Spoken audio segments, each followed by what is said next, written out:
Ôtez pas tous, bien-aimés frères et sœurs. Les propagandistes africains, et surtout congolais, disent que la Chine n'a rien fait pour sauver le Congo. La Russie n'a rien fait pour sauver le Congo, la RDC. C'est ça ce qu'ils disent. Ce sont les États-Unis qui viennent nous sauver. Ils viennent pas vous sauver, les gars. Je ne sais pas ce que c'est que sauveur. Si celui qui est en train de vous persécuter cesse d'arrêter de vous persécuter, vous allez dire que c'est un sauveur. Mes amis, il n'est pas un sauveur. Les États-Unis ne sont pas un sauveur. Ce n'est pas vrai.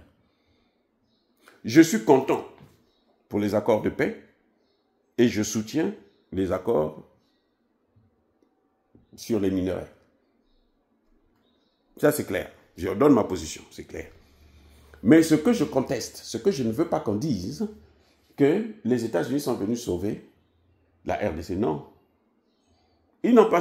Comment vous allez sauver quelqu'un que vous-même vous êtes en train de persécuter? Ça, c'est pas sauver. À moins que le mot sauver signifie autre chose. Mais si c'est le français là que tout le monde parle, ma modeste connaissance du français, ça, c'est pas sauver. Ils ont seulement arrêté de massacrer et puis tourner. Prendre autrement ce qu'ils faisaient avant. Maintenant, je vais vous dire une chose qui va vous surprendre. Vous allez être scandalisé. Il y a beaucoup qui vont même m'insulter, tout machin. Je m'en fous. Bon, et regardez. On a dit que la Chine n'a pas aidé le Congo. La Russie n'a pas aidé le Congo. Est-ce que Tshisekedi a fait le déplacement en Chine ou en Russie pour aller demander l'aide sécuritaire? Et puis il n'a pas reçu ça. Hein? Allons-y pas à pas. Est-ce que Tshisekedi est allé en Russie pour dire à Poutine, bon, écoute, vieux, moi j'ai besoin de ton truc là. J'ai besoin des armes, j'ai besoin de la formation et tout. Parce que ça, il ne l'a pas fait. Mais comment voulez-vous que Poutine, qui est un juriste, Poutine, vous savez, Poutine, même la guerre en Ukraine, là, il respecte le droit. Hein.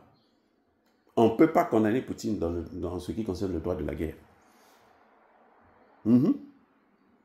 Ah oui. Poutine, il est méticuleux avec les règles de droit. Poutine a dit, concernant l'Iran, il dit, mais on n'a pas d'accord avec l'Iran. L'Iran ne nous a pas demandé de l'aide. Si l'Iran nous demande de l'aide, nous, on va l'aider. Ça va de soi. Pareil pour la RDC. La RDC a des accords avec la Chine sur le commerce. Des accords d'ailleurs que personne n'a lus. Moi, je n'ai jamais lu ça. Ce sont ces accords qui ont fait que, Kabila qui est venu en sandales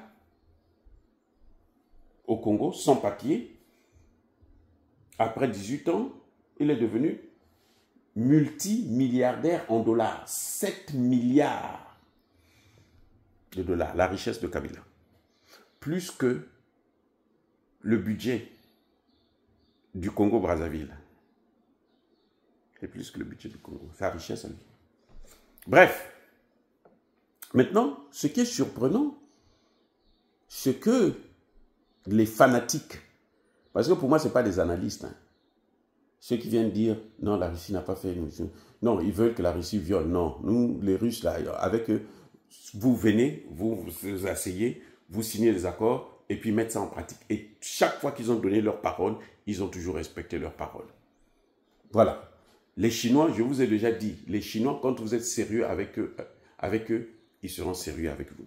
Si vous n'êtes pas sérieux, ils vont vous escroquer. Le gouvernement de Kabila, là, ce qu'ils faisaient, c'est qu'ils avaient des comptes bancaires. Ils disaient, mettez-nous l'argent là-bas. C'est tout. Et puis les Chinois prennent leur matière première, ils s'en vont avec. Et si vous voulez, vous êtes en train de jouer. Qu'est-ce que vous voulez que les gens fassent? Bref, vous savez quoi? C'est la Chine qui a sauvé en fait le Congo, la RDC. Oh là là, ça c'est scandaleux. Il y a des gens qui veulent dire, le gars là il est maintenant fou. C'est la Chine qui a sauvé la RDC. Et je vais vous dire comment. Si la Chine n'était pas rentrée dans le marché congolais, écoutez bien, les États-Unis allaient continuer de soutenir Kagame et balkaniser le Congo. Pas pour donner l'Est à Kagame, non. Il n'allait pas donner ça parce que Kagame devait devenir fort. Et puis Kagame pourrait changer de partenaire puisqu'il les connaît. Mais pour qu'ils puissent continuer à piller le Congo. C'est la peur de l'avancée de la Chine en RDC qui a poussé Trump à quitter la fenêtre pour passer vers la porte. Oui, c'est la peur de la Chine. Parce qu'ils se disaient, si on perd la RDC, mais c'est fini pour eux. C'est fini. On voit la France, là, qui a perdu le Sahel seulement. De Centrafrique, un peu en partie. Comment la France est en train de s'appauvrir.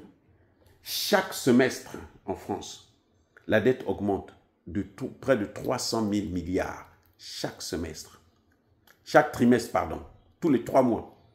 Donc, c'est en quelque sorte, la France s'endette à hauteur de 100 000. Non, plutôt de 100 milliards par an. Au début de l'année, ils étaient à 300, non? Au moment où nous parlons là, au début de l'année, la dette de la France était à 3 000 milliards. Au moment où je vous parle, la dette de la France est à 3 600 milliards d'euros. Vous voyez, non? Donc les Américains ont compris, mais à cette allure-là, si Tshisekedi en a marre, s'il va prendre les Russes là, nous sommes foutus. Vous voyez comment les Américains ont perdu l'Iran? Les Américains ont proposé à l'Iran, pour ton programme nucléaire, on te donne 30 milliards de dollars. On va investir 30 milliards de dollars pour que nous puissions gérer ton programme nucléaire. Nous puissions, c'est-à-dire que le nucléaire chez eux ici là, va être maintenant fait en Iran, sous la terre.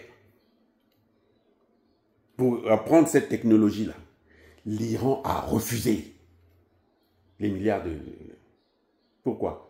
Parce que la Chine propose, et la Chine et la Russie ont déjà mis sur la table 400 milliards. Pas seulement pour l'uranium, mais aussi pour le développement du chemin de fer. Bon, de 30 milliards et 400 milliards, vous prenez quoi? Vous à la place. Oui, non? Et là, ils ont perdu définitivement l'Iran. Définitivement, c'est fini l'Iran. L'Iran ne pourra plus se mettre à genoux devant les Américains. Et quelle est la conséquence? C'est que la Chine et la Russie vont prendre le contrôle du Proche et du Moyen-Orient. Je vous le dis aujourd'hui, non? On va voir dans quelques années. Ils vont prendre le contrôle. Les Américains ont beau armer Israël et tout machin, tout ça là. De toute façon, les Israéliens eux-mêmes ne veulent plus. En Occident, là, les gens ont mené une vie tellement luxueuse qu'ils ne veulent plus faire la guerre. Ils veulent continuer à mener cette guerre. Ils ne savent pas qu'ils menaient cette guerre parce qu'ils avaient des gens qui partaient faire la guerre pour eux partout. Mais ces gens-là, aujourd'hui, ont devant eux des garçons. Ça devient compliqué. Donc, je disais, pour revenir à ce que je disais, c'est que, en fait, c'est la peur de la Chine qui a poussé Donald Trump à accélérer les relations, signer les accords avec le Congo. C'est la peur de la Chine.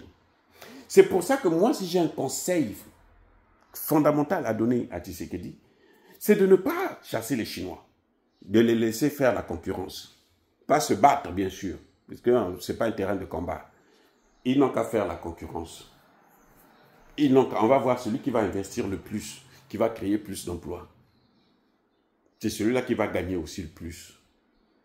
Et je salue l'idée de Tshisekedi d'aller voir. Vous savez qu'il y a eu une réunion avec les Japonais. Les Japonais aussi sont très bons dans la technologie. Ils sont très avancés dans les semi-conducteurs et autres. Les high-tech là. Hein? L'intelligence artificielle. Ils sont très avancés aussi. Donc, vous voyez, la concurrence, il faut faire venir aussi les Russes. Bon, les Américains ne vont pas accepter ça. Ça va être un peu plus compliqué. Mais sinon, les Russes, c'est la 4e puissance du monde. Et écoutez, c'est la 4e puissance du monde. La Russie compte maintenant. Et dans l'armement, là, tout ce que les Américains ont, là, on a vu ça là en Iran. Il n'y a plus rien. Et quand un empire est en train de s'effondrer, c'est comme ça. Quand un empire s'effondre, c'est comme vous êtes en train de voir là. Donc, bref, c'est la Chine qui a sauvé la RDC. Si la Chine n'était pas venue en RDC, les Occidentaux, là, ils allaient continuer. Vous voyez la Palestine, hein? Ça fait maintenant près de 70 ans. Quand les gens là sont venus en Palestine, les Palestiniens les ont reçus. Et puis ils ont commencé à grappiller petit à petit, petit à petit, petit à petit. Maintenant, ils veulent prendre toute la Palestine et ils chassent les Palestiniens. C'est comme ça qu'ils allaient faire avec la RDC. Ça peut durer 100 ans. Eux, ils n'ont pas de problème. C'est comme ça. À cause de la Chine, ils sont obligés de changer de stratégie. Pour ne pas perdre complètement la RDC. Ils sont obligés. Ce que vous voyez là, c'est à contre-cœur que Donald Trump le fait. Parce que l'objectif, c'était balkaniser la RDC.